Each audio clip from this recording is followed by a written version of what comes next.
Yo trabajo en una funeraria desde hace más de 15 años. No soy embalsamador, ni maquillador. Mi puesto es más simple. Chofer, encargado de traslados. Y lo que voy a contar ahora me pasó hace 3 inviernos. Y no lo he podido sacar de la cabeza desde entonces. Todavía manejo el mismo coche fúnebre, pero ya no me animo a quedarme solo con él después de las 6 de la tarde. No por supersticiones, sino porque sé lo que vi. Y sé que ese día enterramos algo que no era humano. Una mujer mayor sin familiares, supuestamente encontrada en su casa, ya en avanzado estado de descomposición. El municipio se hizo cargo del entierro. Hasta ahí, todo normal. Pasa más de lo que la gente cree. El cuerpo llegó en una caja cerrada, de esas económicas, sin ventana. Solo con una placa, Esther Salas, 1927-2021. Como no había velorio, pero al bajarla del camión, sentí algo raro. Era demasiado liviano. Le dije al chico que me ayudaba: ¿No te parece ligera? Sí, me dijo. Hasta pensé que venía vacía. Ambos nos reímos, pero fue una risa nerviosa. La metimos en la cámara. Y ahí fue cuando pasó lo primero. Una de las patas metálicas de la camilla se dobló de golpe, como si algo hubiera empujado la caja desde adentro. Fue un golpe fuerte, tan fuerte que una de las paredes del refrigerador vibró. Sonó un clonk seco y después todo quedó en silencio. ¿Qué fue eso? El chico me miró.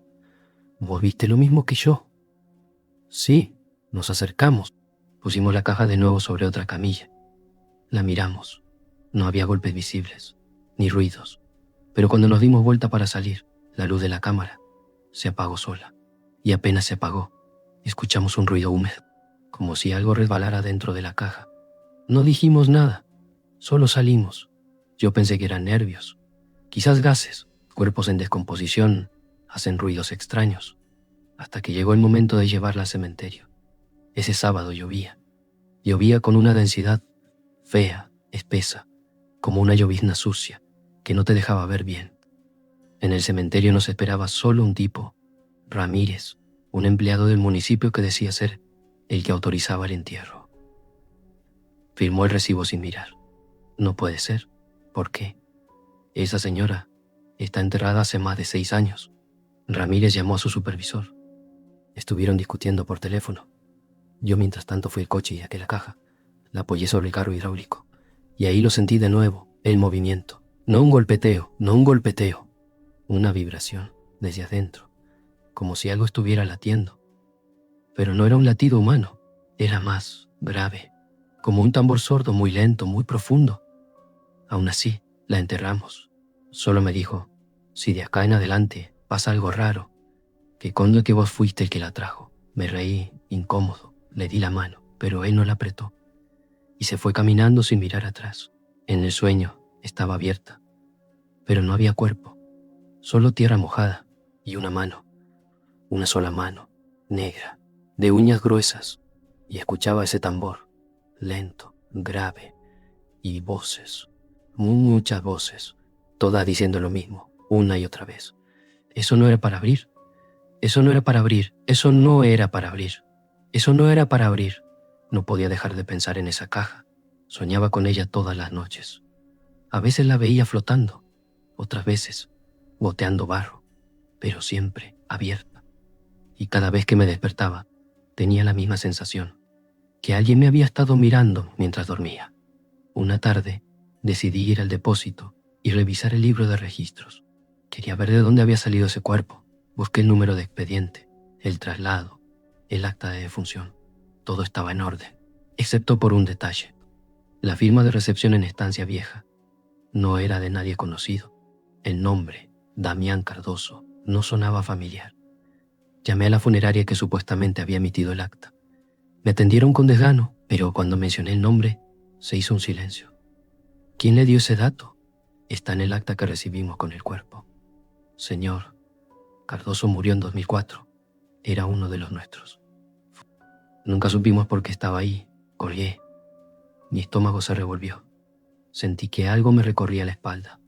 Un sudor helado. Un impulso de correr sin rumbo. Esa noche decidí revisar las cámaras de seguridad del depósito. Busqué el momento en que bajamos la caja. Estaba ahí. Vi cómo la movíamos. Vi cómo se doblaba la camilla, pero lo extraño fue lo que vino después, horas después, a las 2:47 de la madrugada. La cámara, que está fija, empezó a vibrar sola. La imagen tembló, y por unos pocos segundos se abrió la caja. Vi la tapa levantarse por sí sola, unos 10 centímetros, y luego algo salió de ella. Un vapor oscuro, denso, que flotaba hasta la cámara, y la imagen se corta. Al día siguiente, fui al cementerio. No para ver a la tumba, no me atreví. Fui a hablar con Ramírez. Me acerqué y le dije, necesito saber qué fue lo que enterramos. Él soltó la pala. ¿Usted cree que solo hay muertos en los cementerios? No entendí, hasta que me llevó a una parte vieja del predio, un lugar olvidado, donde ya ni lápidas quedaban. Me mostró un terreno con una cruz rota, sin nombre. Ahí fue donde apareció la otra vez, hace como 40 años, la misma caja. Y después de eso, 5 personas murieron en una semana. Uno se ahogó en el barro, otro desapareció, otro apareció con los ojos llenos de tierra y la enterraron de nuevo. Sí, y el caso se tapó. Entonces, ¿por qué volvió ahora? Ramírez me miró fijo. Porque vos la trajiste. Desde entonces me cuesta estar cerca de cualquier ataúd. Me tiemblan las manos, sudo, siento que todos me miran desde adentro. Y lo peor es que esa caja ya no está en su tumba. Volví hace unos días y escrita a mano, con barro seco, decía: próxima entrega, Julián. Intenté no pensar más en la caja, volví a mis tareas. Acompañé velorios, entregué cuerpos, firmé documentos, pero no podía tocar los ataúdes. Algo me lo impedía. Sentía un ardor en las palmas, como si cada madera me reconociera. Ruidos en la cochera, donde guardaba el coche fúnebre, golpes leves, pasos. A veces, cuando me duchaba, me parecía ver una sombra detrás de la cortina. Solo esperando. Una madrugada, desperté con un dolor fuerte en el pecho. Fui al espejo, tenía marcas. Y en el suelo del baño, tierra húmeda y lombrices. Fue ahí cuando decidí dejar el trabajo. Entregué mi uniforme, apagué el celular. Me fui a la casa de mi hermano, en otra ciudad. Pensé que alejarme sería suficiente, pero no, porque lo que me seguía ya estaba dentro mío. Una semana después, mi hermano me despertó en plena madrugada. ¿Vos bajaste al sótano anoche? No, hay algo ahí abajo, un olor, un ruido. Y lo que encontramos me partió el alma. En el centro del sótano estaba la tapa de un ataúd, la misma que yo había visto en el cementerio, con mi nombre grabado, Julián Barrenechea, 1982. Salí corriendo, vomité en el jardín. Mi cuerpo temblaba. Ya no sabía si estaba despierto o soñando. Y entonces lo recordé. La caja original, la que habíamos enterrado. Decidí volver. Tenía que abrirla. Tenía que verlo con mis propios ojos. Llegué al cementerio. Salté el alambrado. Caminé hasta la parcela. La tierra ya no estaba removida. Estaba limpia, como si nadie hubiera sido enterrado ahí jamás, ni restos. Pero a unos metros, entre los árboles la vi, la caja, apoyada sobre 2 piedras, como si alguien la hubiera puesto a propósito ahí para mí. Y sobre la tapa, una flor negra, de tela empapada en barro. Me acerqué, temblando. Apoyé las manos sobre la madera y la abrí. Adentro no había cuerpo, solo un espejo. Y en el reflejo no me vi a mí, vi a la mujer. Tenía ojos negros, completamente, y una sonrisa estirada. Y su piel era como la madera vieja. Y susurró: vos la trajiste, ahora sos el próximo. Desde entonces no duermo, no como.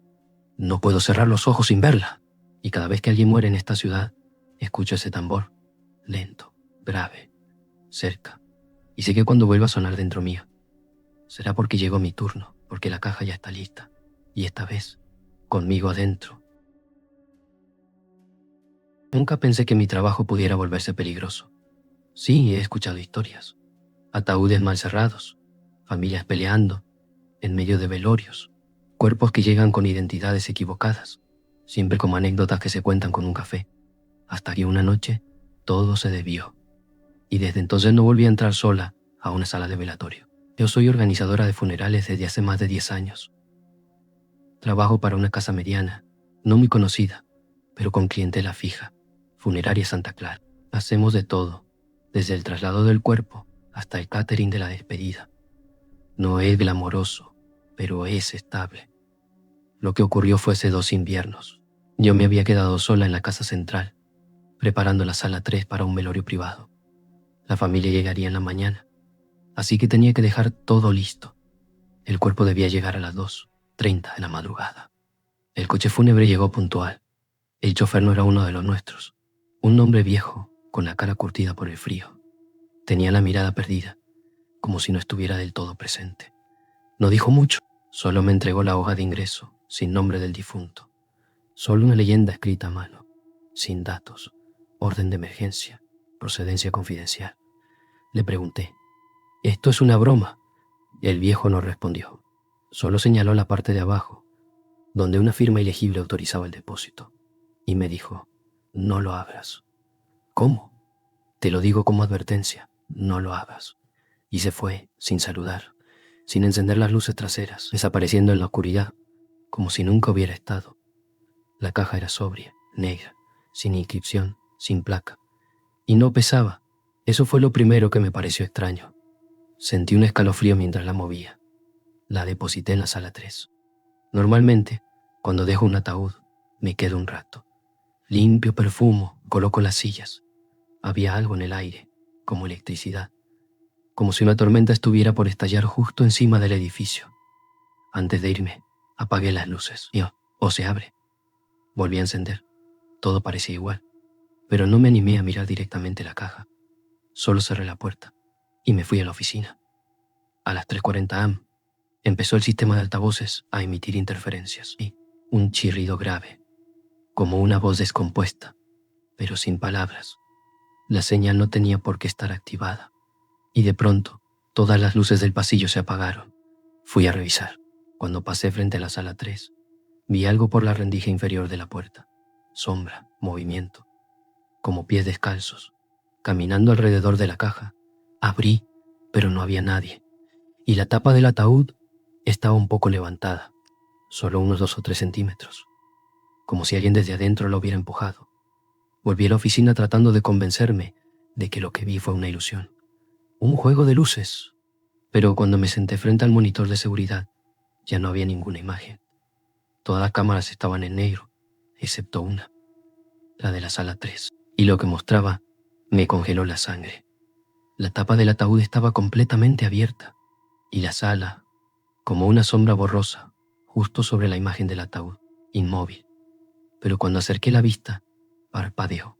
No me preguntes cómo puede parpadear una sombra en una cámara. Solo sé que eso hizo. Revisé la hoja de servicio.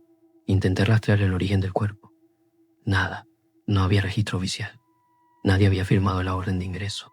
Y el chofer no figuraba como empleado en ningún lado. Llamé a mi supervisor. No atendió. Llamé al número de emergencias de la empresa. Tampoco. Todo parecía borrado. No sé por qué lo hice. Tal vez por esa mezcla de miedo e ira que te obliga a desafiar lo que no entendés. No, decidí volver a la sala 3 y abrir la caja. Entré. Había olor a humedad, pero no a cuerpo. No ese olor que se te mete en la nariz cuando hay restos humanos cerca. Era un olor como a tierra vieja, a encierro, a sótano. Me acerqué. La tapa seguía apenas levantada. Como una invitación, apoyé las manos. Era una imagen vieja, impresa en papel gastado, con bordes quemados, y mostraba mi rostro, no el de ahora, sino una versión de mí que nunca existió, más pálida, más envejecida. Detrás de esa figura se veía la sala 3 y el ataúd, el mismo ataúd. En el fondo de la foto había una frase escrita con tinta corrida. En cada velorio falta una silla. Y en ese momento, la puerta se cerró sola atrás de mí. Las luces parpadearon y volví a sentir los pasos, descalzos, lentos. Estaba cerrada con llave. Golpeé, grité, pero nadie escuchaba, y entonces lo vi, reflejado en el vidrio de la urna de flores, una figura, alto, con el rostro cubierto de pie, al lado del ataúd mirándome, esperando. La figura no se movía, solo estaba ahí, al lado del ataúd, como si lo custodiara, o peor, como si lo esperara. Me quedé paralizada, no por el miedo, sino por una certeza que apareció dentro mío sin aviso. Ese ataúd es mío. No sé por qué ni cómo, pero lo supe, desde el primer momento. Era como si cada elemento del lugar se hubiera acomodado para ese instante. La luz tenue, la puerta cerrada, la figura que me miraba sin rostro. Traté de mantener la calma. Me acerqué al vidrio de la urna donde lo veía reflejado, y cuando intenté girarme, ya no estaba.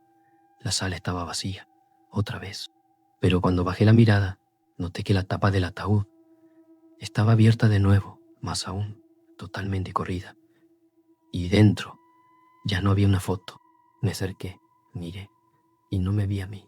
Vi a la mujer de la foto, la misma versión de mí, pero de otro tiempo. Todo velorio necesita su cuerpo, y este velorio es el tuyo. Empecé a temblar. Miré alrededor. Quise correr, quise gritar. Pero ya no podía moverme. Mis piernas no respondían. Mis brazos eran de plomo, y sentí que algo me empujaba hacia adelante, hacia el ataúd, como si el aire mismo me arrastrara. Di un paso, luego otro, hasta que estuve al borde del cajón, y entonces lo vi. El cuerpo de yo, Lucía, vestida de negro, con los ojos cerrados, mi cuerpo exacto, solo que muerto, tirado adentro. Y fue en ese instante en que el silencio se rompió. La puerta de la sala se abrió. Entró una mujer. No la conocía, no la conocía. Tenía una carpeta, y sin mirar me dijo, «Disculpe, usted es la organizadora del velorio de Lucía Gómez. Llegaron hace unos minutos. Están en la recepción. ¿Quién la contrató?» La mujer abrió la carpeta. Dice aquí, solicitado por el cliente, autorización firmada, Lucía Gómez. Todo estaba decorado, velas, flores, y dijo, «Gracias por todo, Lucía. Mi hermana te quería mucho, su hermana, la difunta, la del ataúd, Esther. Su última voluntad fue que vos la despidieras. Solo recuerdo correr, llegar a casa, cerrar la puerta y llorar durante horas. Lucía Gómez. Tenemos una caja a su nombre y sé que algún día me va a estar esperando abierta». Nunca me molestó el silencio de los cementerios. Es más, siempre lo preferí. Me daba tranquilidad. Después de tantos años trabajando entre tumbas, uno aprende que los muertos no asustan. Los vivos sí, hasta que encontré ese cuaderno. Desde ese momento entendí que hay cosas que no deben ser leídas, ni siquiera por alguien que ha pasado su vida entera entre lápidas. Es lo que me pasó, lo que viví, lo que todavía hoy no me deja dormir. Yo soy el encargado nocturno del cementerio El Prado, en las afueras del pueblo. Durante el día trabajan los chicos más jóvenes, entierran, reciben a las familias, hacen limpieza, pero de noche yo me quedo solo. Mi tarea es cuidar, que nadie robe flores, que no haya vandalismo. Aunque en un cementerio como el nuestro, las noches son largas, golpes, lentos, huecos, como si alguien diera martillazos sobre madera. Salí con la linterna. Pensé que algún ladrón se había metido, pero no había nadie. Solo tumbas, oscuridad y silencio. Pero el sonido seguía, lejano, constante. Seguí caminando. El ruido me llevó hasta el sector más antiguo, el bloque 4, donde están las tumbas abandonadas, con las hojas agitadas por el viento. Me acerqué. Tenía la tapa de cuero gastado, y en la portada, escrita con tinta descolorida, una sola palabra, y cada una tenía lo mismo, nombre, fecha y causa de muerte. Pero no estaban escritos como los registros oficiales. Eran crudos, violentos, sin filtros. Algunos ejemplos: Marta Echeverría, marzo 1991. Se colgó después de ver a su hijo caminando sin cabeza. Desconocido, abril 2002. Salió gateando desde la tumba, 419. Nadie lo reclamó. Y al final de cada entrada, una misma firma. No era mi letra, no era mi cuaderno, porque yo conocía esas tumbas y conocía esos casos. Cuando levanté la vista, algo me sobresaltó. El nombre de la lápida frente a la cual encontré el cuaderno era el mío, Ernesto Palacios, 1969, y abajo, grabado con cincel, volverá a la tierra cuando lea su historia. Dejé el cuaderno sobre la mesa, lo más lejos posible de mí, pero no podía dejar de mirarlo. Afuera, el viento golpeaba las ventanas. Pensé en tirar el cuaderno, quemarlo, pero no lo hice. Algo me decía que ya era tarde. A las 3, quería revisar el generador, pero antes de llegar, Escuché una voz por el radio, estática, y una frase apenas audible: Ernesto. Ya está escrita. Me detuve en seco. Volví corriendo a la garita y lo encontré abierto. El cuaderno. Una hoja más adelante. Con tinta aún fresca, con mi nombre, mi fecha. Ernesto Palacios Jr. Encontrado colgado en la garita. Se negó a escuchar. Y abajo, la misma firma. Mi respiración se cortó. Salí. No quería estar ahí. No quería estar con ese cuaderno. Pero mientras corría por el pasillo de entrada, noté algo peor. Todas las tumbas estaban abiertas, vacías. Y entonces las vi, figuras, entre las sombras. Caminando eran los muertos del cuaderno. No eran fantasmas. No flotaban. Caminaban como si todavía fueran humanos. Pero todos me miraban. Y no tenían ojos, solo cuencas vacías. Y una expresión de odio. Corrí hasta la salida. Pero el portón estaba cerrado con candado. No el nuestro, uno viejo, oxidado. Como si alguien del otro lado lo hubiera colocado. Escuché pasos detrás, muchos, cercanos. Volví a la garita y me atrincheré. Me temblaban las manos. Tomé el cuaderno. Y por un instante, el silencio volvió. Pensé que había terminado. Me convencí de que podía dormir. Hasta que, una semana después, volvió a aparecer. El cuaderno, sobre mi cama. Cerrado, con polvo. Y una nueva hoja escrita. Ernesto Palacios Julio se encontró con su reflejo, el que seguía escribiendo. La hoja decía: Ernesto Palacios.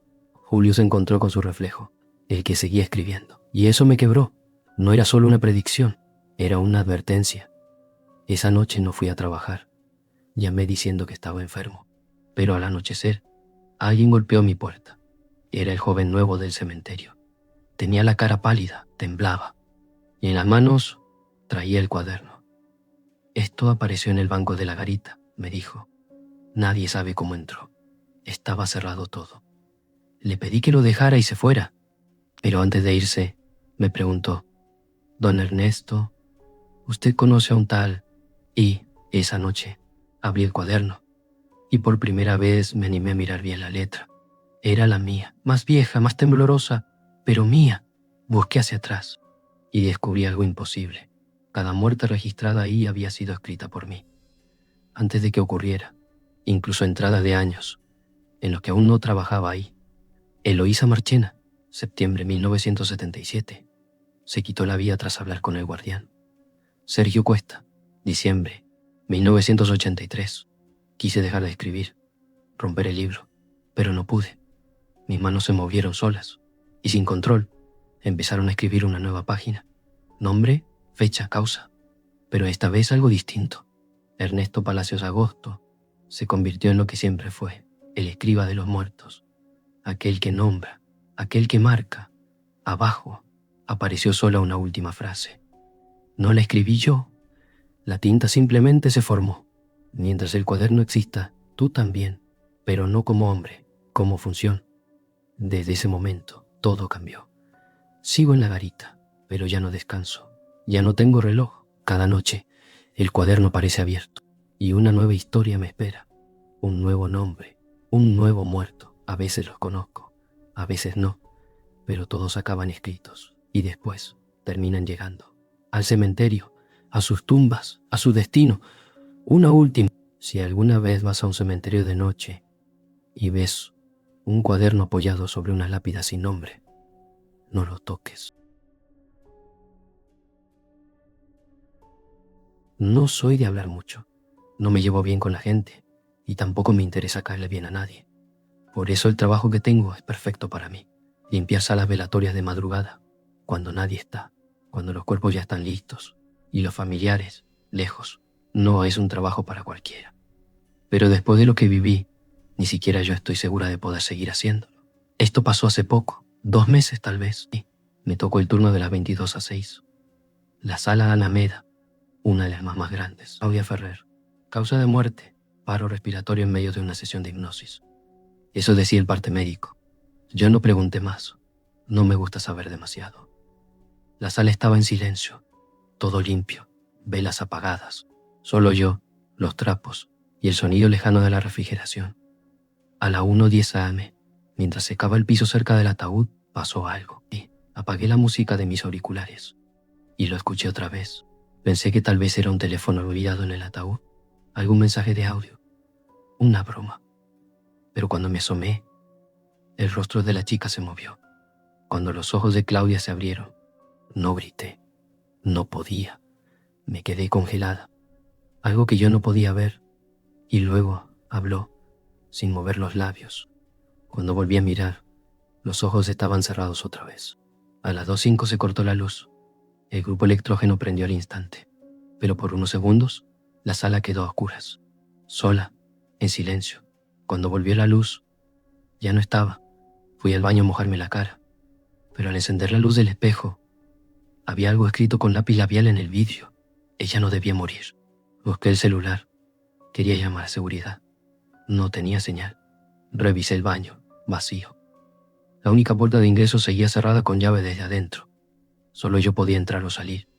Y sin embargo, alguien había escrito eso. A las 3:00 am exactas, escuché que se abría la tapa del ataúd. Y un objeto encima, una muñeca de trapo, antigua, con una nota atada al cuello. Si me fui, no fue por mí. Si vuelvo, tampoco será por mí. Guardé la nota. No sé por qué. Tal vez porque, en el fondo, sentía que esto no había terminado. Volví a revisar cada rincón de la sala. No había cámara funcionando esa noche. El velador de turno había sido reemplazado a última hora. Estaba sola, por diseño. Cuando me acerqué de nuevo al ataúd, noté algo extraño. En una de las esquinas del féretro, por dentro, estaba marcada una letra, grabada a cuchillo, una sola y mi inicial. Salí al pasillo. Los vitrales estaban oscuros, cubiertos por la noche, pero en el vidrio central, el más alto, donde antes se veía un ángel tallado, ahora había otra imagen, y llorando frente a un ataúd. No era una pintura, era como si el vitral me mostrara una escena, una posibilidad, un futuro, y en la parte inferior, tallado en dorado, podía leerse: ella no vino por su madre, vino por la tuya. Mi mamá había muerto hacía 4 años. Una se ve tranquila, sola. Ese mamá que escuché dentro del ataúd no era para mí, era un eco, una invocación, un llamado a cualquier figura materna que quisiera cargar con su ausencia. Y yo, al estar ahí, sola, a esa hora, limpiando sus flores, me había convertido en eso. Volví a la sala. Su cabeza estaba girada y los ojos bordados abiertos, y me encontré de golpe en otra sala, más antigua, con vitrales rotos, paredes grises, y frente a mí, un ataúd cerrado, con una foto mía al frente y una flor marchita en la base. La sala donde desperté era real. Olía a formol, a encierro. No había ventanas. Cuando abrí la tapa, era yo. Mi cuerpo, vestido igual que esa noche, con el rostro tranquilo, como si ya estuviera muerta. Y entonces, detrás de mí, no como una joven muerta, era mayor, de mirada vacía, con piel grisácea y dedos huesudos, como si el tiempo hubiera pasado solo para ella. Y rápido. Esto no era para mí, dijo. Yo fui la equivocada, pero vos estás lista. No podía moverme. Y de pronto, detrás de Claudia se acercó a ella, la tocó, y mi madre desapareció, como si nunca hubiera estado. Una por una, dijo Claudia. Vos ya hiciste tu parte, ahora te toca quedarte. Yo tengo que seguir buscando. Se acercó al ataúd, se paró del lado opuesto, y me dijo: si no aceptas, alguien más va a tomar tu lugar. Alguien que no conoces. Alguien que no tiene nada que ver, como me pasó a mí. Yo entendí. Esto no era una maldición. Era una mecánica, un ciclo, una deuda. El alma perdida de una hija, la culpa de una madre ausente y alguien en el medio para cargarlo. Me subí al borde del ataúd. Me acosté. Cerré los ojos. Cuando desperté, era de mañana. Estaba sentada en la sala velatoria y un nuevo cartel sobre la pared: donde reposa la hija no debe volver a abrirse. Me dieron el alta. Dijeron que me desmayé, que me encontraron dormida en el pasillo. Volví al trabajo, pero nunca más entré sola a una sala, y cada vez que paso por el sector donde velaron a Claudia, siento que me mira desde adentro, desde el otro lado, y que, en cualquier momento, puede tocarme el hombro, pedirme que le devuelva su lugar.